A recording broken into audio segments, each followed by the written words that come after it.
हाँ, तो वापस आ गए। और मैंने क्या बोला था, आज हम रेसलिंग ब्रेकडाउन की जो अपना तीसरा एपिसोड है, आई थिंक रॉयल रंबल के बाद तीसरा एपिसोड है। और मैंने लास्ट टाइम क्या बोला था, ट्रिपल एच को हल्के में मत लो।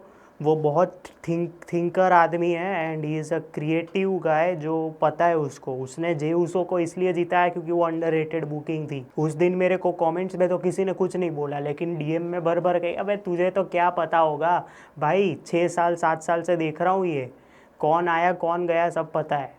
ऐसे ही नहीं है नॉलेज जिसकी वजह से अचानक से चालू कर दिया हो। ऐसा मैं अपने आप को महान नहीं बताना चाहता, लेकिन भाई कुछ देखा है, कुछ आर्टिकल्स पढ़े हैं, कुछ पॉडकास्ट देखे हैं, तभी तो पता है ना।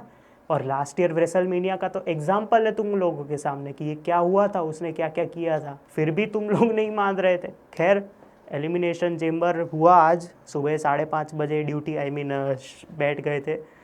पहले तो यार इतनी नींद आई पहले की 2 मैचेस में कि यार मैंने अपना क्या बोलते हैं, नहाना वाना ख़त्म कर लिया, ब्रश कर लिया। एक मैच मैंने सिर्फ नहीं देखी, वो थी वो जो टैग टीम हुई थी। बाकी चारों मैचेस मैंने, या फिर तीनों मैचेस देखी मैं। तो उसके ऊपर बात करते हैं। पहली मैच की बात करते हैं, विमेंस एलिमिनेशन चेम्बर, जिसमें Roxanne Perez, Naomi, Alexa Bliss, Bianca Belair, फिर दो और थे, मैं भूल गया, लिव मॉर्गन, और एक और थी मैं नाम भूल गया हूँ उनका, आई एम सॉरी। तो इन लोगों के बीच में चेम्बर हुआ था, और इसमें से जो जीतेगा उनको रिया रिप्ली या फिर ईओ स्काई के बीच में चुनना होगा for the women's championship. This was an like, मैं कहूँ ना कि ट्रिपल एच में बाद में पोस्ट पोस्ट क्या बोलते हैं, पोस्ट कॉन्फ्रेंस में उन्होंने बात भी की कि लिव मॉर्गन एंड बियंका बिलेर तो है ही, उनके ऊपर तो सबको पता है, 3 साल हो गए उनको आए। यही बात कही उन्होंने कि these ladies are quite impressing. Because देखो, कोई भी शो, कोई भी पेपर व्यू ऐसा नहीं होता जिसमें आपको एक अच्छी वुमेंस मैच देखने को ना मिले। बाकी लास्ट टाइम्स आपको सिर्फ रॉयल रंबल दिखा था वुमेंस में, और वो अच्छा रॉयल रंबल था, सिर्फ वो लास्ट के विन के साथ we were not on the same page. Like everyone, 70% of the people were not on the same page कि शार्लट को जिताना चाहिए, क्योंकि वो बिजनेस वाला मूव था ही नहीं। जो आपने जॉन सीना के साथ किया, वही अगर आप उस रंबल में करते, एलेक्सा ब्लिस को जिता, वो आपने किया ही नहीं, तो उसके ऊपर तो नहीं आते। लेकिन आज का जो मैच था उसमें सबसे बड़ा शॉकिंग पॉइंट, या फिर जो पॉइंट होना चाहिए, वो था जेड कारगिल का रिटर्न। मतलब फैंस भी ओवरऑल पहले से सोच रहे थे कि इंजरी हुई, रॉयल रंबल में लोग पूछ रहे थे कि कहाँ है वो, आई क्यों नहीं। हमें एलेक्सा ब्लिस तो दिख गई, लेकिन वो नहीं दिखी। बेली भी थी लास्ट एलिमिनेशन चेम्बर, इसमें मैं भूल गया। तो सब लोग पूछ रहे थे, और आज का ही पेपर व्यू इतना इम्पोर्टेंट था जो हमने लास्ट में देखा, उसके ऊपर तो हम बाद में आते ही है। लेकिन इतना इम्पोर्टेंट था क्योंकि आपको 3 सरप्राइजेस मिले। एक तो जेड कारगिल का रिटर्न, एक रैंडी ऑर्टन का रिटर्न, और एक सीना turning hill and joining the final boss. ये 3 आपको रिटर्न मिले। सबको पता था कि सारे मैचेस मिड हैं, सिर्फ मेंस और केविन ओवेंस वाले को छोड़ के। कुछ फ्लेवर चाहिए, तभी ट्रिपल एच ने अभी रिटर्न्स प्लान क्यों किए। उसको भी पता है ना, वो चीफ कंटेंट ऑफिसर है डब्ल्यू का, ऐसे ही थोड़ी प्लान करेगा। और एक तरीके से आप देखो ना, तो जेड कारगिल वाला सबको कहीं कहीं पे आइडिया था कि जो last attacks I think Naomi पे या फिर लिव मॉर्गन ने किए थे, उसके ऊपर सबको अनएक्सपेक्टेड ही था कि ये इसके साथ ही करेगा, इसके साथ ही करेगी, आई मीन इसके साथ ही करेगी ये अटैक। क्योंकि जेड कारगिल एक्चुअली मैं यही चाहती थी कि वो लिव मॉर्गन से बदला ले, लेकिन वो हुआ ही नहीं। तो कोई बात नहीं, लेकिन मज़ा बड़ा आया वो मैच में। अगर मैं आज से मैं ऐसा शुरू कर रहा हूँ कि अगर मेरे को वो सारे चेम्बर्स और जो भी मैचेस होंगे उसको मैं रेटिंग दूंगा। अगर मेरे को इस मैच को अगर रेटिंग देनी होती ना, तो मैं 3 स्टार्स देता इस मैच को, क्योंकि मैंने एंजॉय किया। क्योंकि वो एक हाइप नहीं थी, लेकिन वो स्लो बर्न मैच थी। सबको पता था कि या तो एलेक्सा ब्लिस या तो बियंका बेलेर, क्योंकि कोई और था ही नहीं। बेली का तो तब मैं समझ गया था, क्योंकि सबके एंट्रेंसेस आ रहे हैं, उसमें चीयर कर रही है ऐसे ऐसे करके, तो मेरे ये तो नहीं जीतने वाली। मैं रूट कर रहा था एलेक्सा ब्लिस के लिए, लास्ट तक भी नहीं गई। और मुझे लगता है कि यार टाइटल डिज़र्व तो वो करते थे, क्योंकि अगर हमें वो फील्ड वाली एलेक्सा ब्लिस वर्सेस करंट की रिया रिप्ली वाला मैच देखने को मिलता, तो वो चेरी ऑन केक वाला मैच था। अभी पता नहीं ये लोग उनके साथ, एलेक्सा के साथ क्या प्लान कर रहे हैं नया, क्योंकि मेरे को अब ऐसा लगता है कि वो फील्ड वाला is only for the tribute to Bray Wyatt. क्योंकि उसके अलावा अब उसके कैरेक्टर में बचा ही क्या है। पहले तो ब्रे वायट और वो दोनों साथ में आते थे, एक वो रेंडी ऑर्टन वाले मैच में भी आई थिंक वो थे। उसके अलावा तो कोई रोल ही नहीं है एलेक्सा का इस तरीके से, तो उसको अलग से जो उसका जो पुराना जो सैवेज वाला एवटार है उसमें वापस लाओ ना। बाकी तो ये ट्रिब्यूट ही दे रही है। ट्रिब्यूट आप क्या बोलते हैं, बेल्ट जीत के दिखाओ, चैंपियनशिप या फिर कोई अच्छा इवेंट देख के ट्रिब्यूट दो। बाकी तो इस कैरेक्टर आर्क का कुछ है ही नहीं अभी। ऐसा लग रहा है कि यूज टू हो गए कि अभी इसको इसमें ही रखते। ऐसा नहीं होता। बियंका बिलेर का तो मुझे जो बढ़िया लगा ना कि वो जो चोटी से मारा है ना लिव मॉर्गन को, बहुत बढ़िया था। मतलब वो आवाज़ भी कैसी आई, जिन्होंने वो मैच देखी है उनको पता है कि वो आवाज़ भी कैसी आई उसमें। और लिव मॉर्गन तो यार as a heel she is very impressive. आपको हेट्रेड होती है, कुछ नहीं कर सकते ऐसा है, क्योंकि बाद में तो ऑफ कैरेक्टर तो हम उनको पूकी ही मानते हैं, वैसे भी पूकी ही मानते हैं।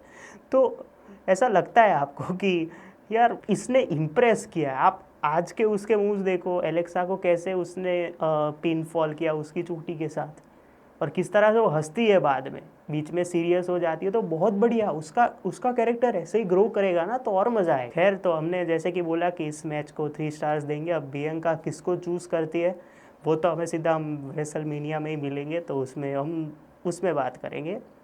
दूसरी मैच की मैं ज़्यादा बात नहीं करना चाहूँगा, जो कि वो जो टैग टीम थी नाया जैक्स और कैंडिस लेरे versus Tiffany and Trish stratus.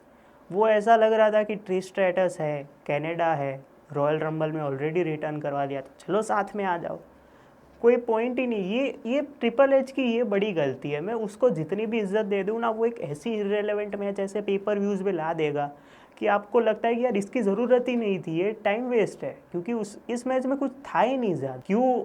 या फिर ऐसा हो सकता है कि अगर ऑडियंस का नहाना बाकी हो, मेरे जैसे ब्रश करना बाकी हो, तो बीच में जाके करके आओ, तब तक ये मैच ख़त्म हो जाएगा। उसके लिए रखी थी। बाकी तो मैंने वो देखी नहीं है ज़्यादा मैच, तो मेरे को आइडिया भी नहीं है। और वो स्टोरी लाइन मैं इसलिए फॉलो कर रहा हूँ क्योंकि मेरे को टिफनी को जीतते हुए देखना है शार्लेट के सामने, बस इसके लिए ही कर रहा हूँ। बाकी तो कोई इंटरेस्ट है ही नहीं, क्योंकि कुछ था ही नहीं इसमें। ये तो आप स्मैकडाउन या रॉ पे करवा देते, उस पर चल जाता, बाकी इसमें ज़रूरत ही नहीं थी इस चीज़ की। तो मेरे को इस वजह से मैं इस पर्टिकुलर मैच को 1.5 स्टार्स ही दूंगा। लास्ट 2 मैचेस, क्या बात है। Sami Zayn versus Kevin Owens, दोस्ती की बात है। अगर हार गया तो चला जाऊंगा, जीत गया तो यहीं पे रहूँगा।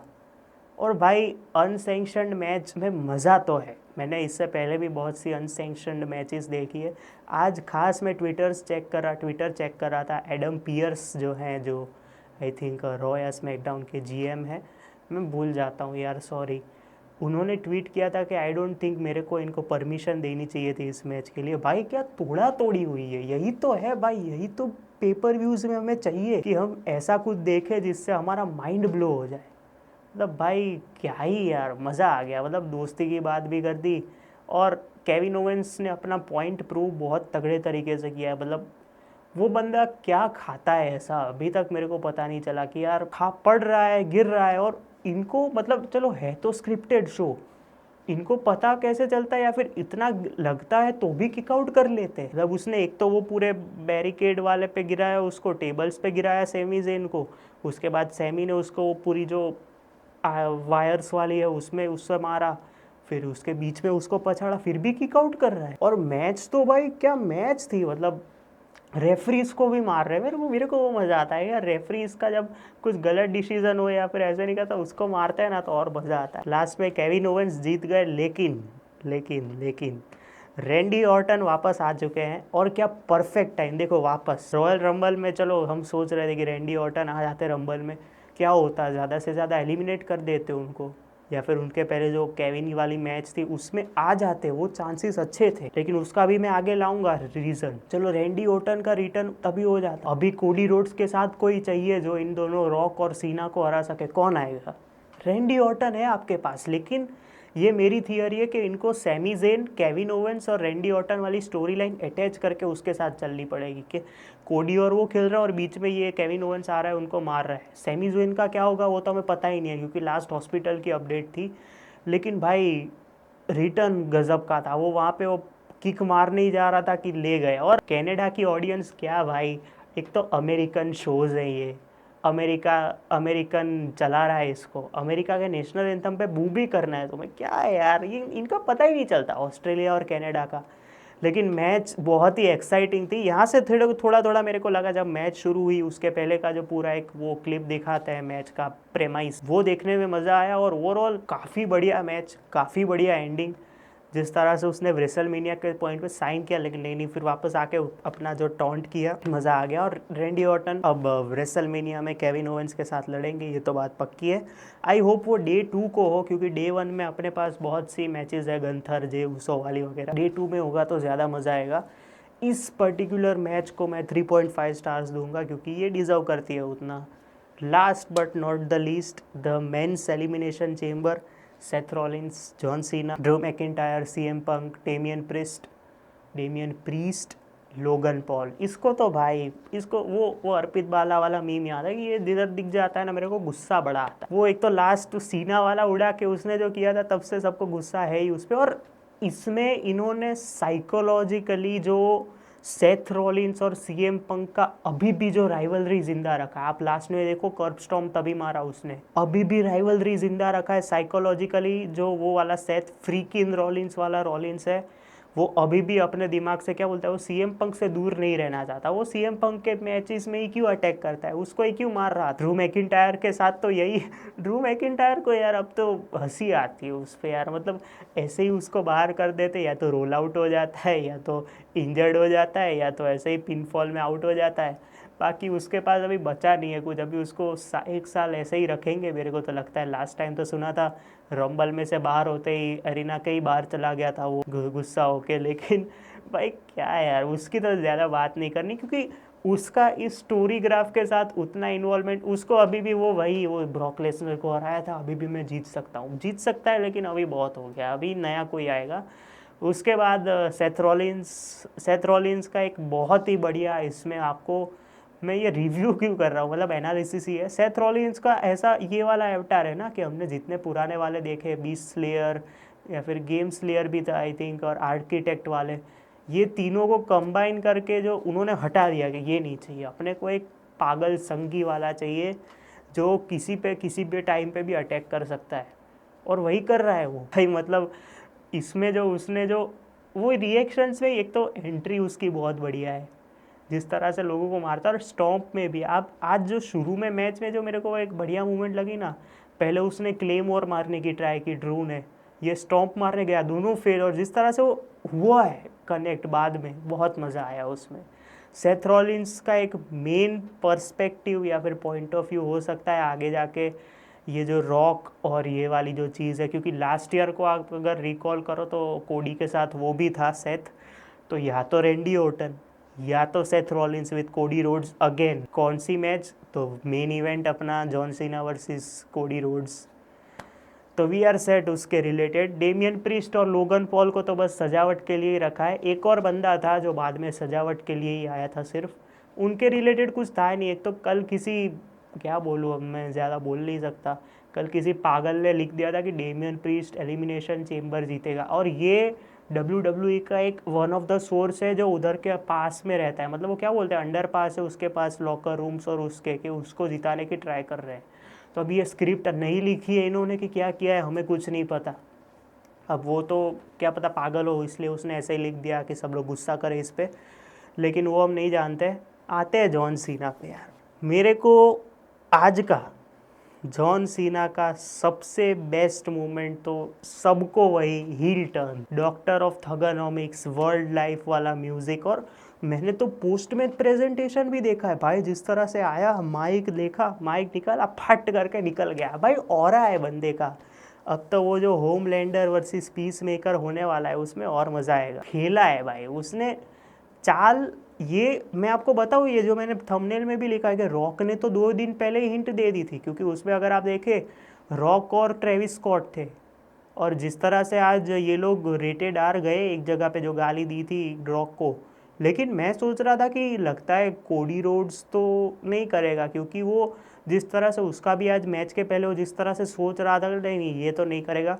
जॉन सीना क्यों नहीं है, जॉन सीना का इंस्टाग्राम तो वैसे ही इलॉजिकल या फिर क्रीपी होता है, पता ही नहीं चलता क्या, वो क्यों नहीं है। फिर मैंने थोड़ा डॉट्स लगाए कि क्या पता ये जुड़ जाए, क्या पता इसलिए इसको रंबल ना जीता होगा ताकि आगे जाके इसको डॉट कनेक्ट करने हो। और क्या डॉट कनेक्ट किया है, मतलब जहाँ पे वो हक करता है और जिस तरह से वो सेलिंग योर सोल, मतलब एक्टर भी इतना तगड़ा है, जैसे उसने इतना ही किया है सिर्फ, वो ऐसे पूरा उसका स्माइल का जो चेंज हुआ है, जो सोल, ऐसा लगता है कि सोल दे दी सीधी उसने, ना ही एक्सप्रेशन दे रहा है ना ही कुछ कर रहा है। पोस्ट मैच प्रेजेंटेशन में आके भी सिर्फ माइक गिरा के चला गया भाई, मतलब क्रेजी यार। मतलब आज का इवेंट तो ये तो याद रहेगा। और मैं सही बोलूँ, ओवरऑल जो जॉन सीना और रॉक की पार्टनरशिप और नीचे कोडी जो मैंने थंबनेल में भी बनाया हुआ है, आप रेडी नहीं हो हील जॉन सीना के लिए। जो लोग न्यूबीज या फिर थोड़ा सा भी थगेनॉमिक्स को जानते हैं उनको पता है कि वो वाला क्या करेगा, वो फाड़ देगा। ये वाला तो चलो सबको फैन फेवरेट, वो बच्चे रो रहे थे, बच्चों का वो बिगी ने बताया कि वो जो छोटे बच्चे जो सीना का शर्ट पहन के आए उनका क्या, भाई बच्चे रोएंगे। अब ये असली जॉन सीना जो है ना अब आएगा, अब जो आके वो ठाक या फिर जो तहलका मचाने वाला है ना, वो यू आर नॉट रेडी। और आई थिंक कि सब लोग ऐसा भी बोल रहे थे, बोले कि जॉन सीना तो रंबल में भी नहीं आया, क्या बोलते हैं, जॉन सीना तो चेंबर में भी नहीं आएगा क्योंकि वो शो अप ही नहीं कर रहा था, लोगन पॉल ने किया। रॉक ही क्यों लास्ट वीक पहले आया, जॉन सीना क्या पता ये स्टोरी लास्ट वीक अपडेट की। और जॉन सीना अभी पूरा कॉर्पोरेट जा चुका है, अभी वो बिजनेस के लिए ही करेगा। चलो ये तो बात हुई दूसरी, जो हील टर्न वाली, जो कि एक one of the finest heel turns रहेगा इस इंडस्ट्री के अंदर, रेसलिंग इंडस्ट्री के अंदर। दूसरी चीज़, पॉसिबिलिटीज़ क्या है अब रेसलमेनिया 41। एक तो पहले तो टैग टीम मैच होगी, कोडी रोड्स अभी चुप नहीं रहेगा, वो बुलाएगा उसको कि बाहर आ, मैं तेरी राह देख रहा हूँ। रॉक को बुलाएगा, रॉक कुछ गाली देगा, वो कुछ गाली देगा।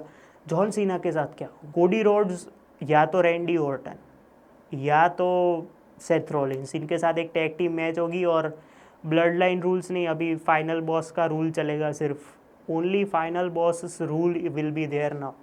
उनकी एक टैग टीम मैच, और हमने लास्ट सीना रॉक को वो आर्थरूथ मीज वाली टैग टीम में ही देखा था आई थिंक, नहीं वो ब्रे वाइट फैमिली वर्सेस ये दोनों, उसके बाद देखा ही नहीं है। और एक बढ़िया अपडेट मैं आपको बताता हूँ, आज स्टोन कोल्ड स्टीव ऑस्टिन ने एक चीज़ बताई है कि अगर कोडी रोड्स को रेसलमेनिया 41 में मेरी हेल्प चाहिए तो मैं उधर आने के लिए तैयार हूँ। मज़ा आएगा, क्लासिक सिनेमा बनेगा। आज तो सिनेमा ही था, सिर्फ एब्सोल्यूट वाला नहीं था, सिनेमा था आज का, क्लासिक सिनेमा बनेगा। अगर टैग टीम या फिर ऐसे ही स्टोन कोल्ड आ जाए, कोडी रोड्स हार रहा है और सीना को स्टनर वनर दे दे, क्योंकि सबको पता है कि जीतेगा तो अभी जिताना पड़ेगा, क्योंकि अभी 10 महीने बचे हैं, सिर्फ 10 या 9 महीने।